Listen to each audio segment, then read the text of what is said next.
नजूल की जमीन के विधेयक को विधान परिषद में अटका दिया गया। अब इस बिल को प्रवर समिति के पास भेजा गया है। आखिर इस विधेयक में क्या है, सरकार उसे क्यों लाना चाहती है और समझने का प्रयास आइए हम करते हैं। वोहरा कमेटी ने नजूल की जमीन को लेकर जो चिंता व्यक्त की थी, बिल में उसका समाधान निकाला गया है। प्रस्तावित कानून में कहीं भी किसी को बेदखल करने का कोई प्रावधान नहीं है। गरीब तबके के पुनर्वास की व्यवस्था इसमें है।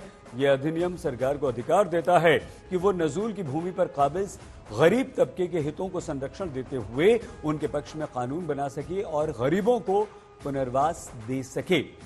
नजूल की भूमि अब किसी निजी व्यक्ति या प्राइवेट एंटिटी के नाम फ्री होल्ड नहीं की जाएगी। इस भूमि का उपयोग अब केवल सार्वजनिक हित के लिए होगा।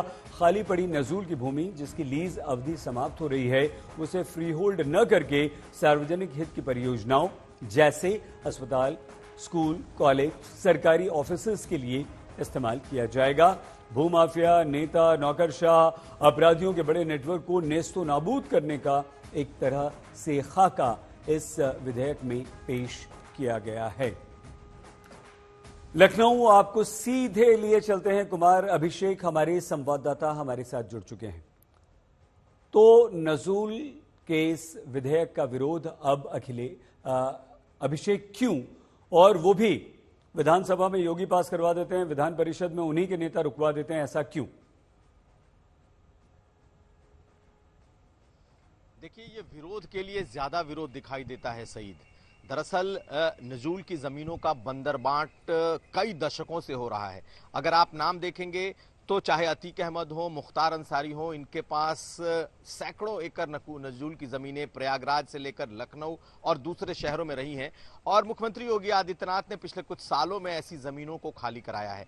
लेकिन फ्री होल्ड का खेल चलता रहा है। अंग्रेजों के समय से के बाद से लेकर के आजादी के बाद तक जितनी जमीनें लीज की गई लोगों को, उनकी तीसरी चौथी पीढ़ियां जो नहीं है या गुजर गई, ऐसी जमीनों पर कब्जा किया गया और उसे व्यवसायिक केंद्र में तब्दील किया गया, दुकानें बनाई गई और हजारों करोड़ का ये कारोबार है। पहली बार आप कह सकते हैं कि बिल्ली के गले में घंटी बांधने का दुस्साहस मुख्यमंत्री योगी आदित्यनाथ ने इस बिल के माध्यम से किया था।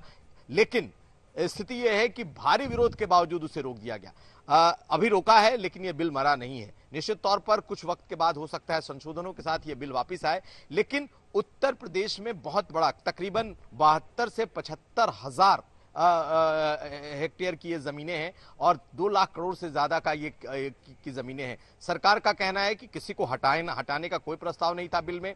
जो बसे हैं उन्हें बसे रहने देने या फिर उनके लिए अलग से व्यवस्था करने का प्रावधान था। लेकिन इन जमीनों को किसी भी तरीके से भूमाफियाओं के पास या फिर शहरों में इस तरीके से गैर कानूनी कब्जा नहीं होने देना था। सरकार को उस जमीन को अपने लिए इस्तेमाल करना है। ये मुख्य तौर पर इसमें निकल करके आया है और ये कोई पहली बार नहीं है। बोहरा कमीशन, जिसका आपने भी जिक्र किया, 1993 में ऐसी उन्होंने रिपोर्ट दी थी। तो निश्चित तौर पर देखना होगा कि क्या दोबारा सरकार इसे कब लाती है, क्योंकि ये एक बड़े साहस का काम है और मुझे लगता है कि यह साहस इस बार मुख्यमंत्री योगी आदित्यनाथ ने किया था, जिस पर फिलहाल ब्रेक लगा हुआ है। सही, बहुत धन्यवाद अभिषेक, अच्छी तरह से आपने समझा दिया। कुमार अभिषेक हमारी संवाददाता लखनऊ से जानकारी दे रहे थे।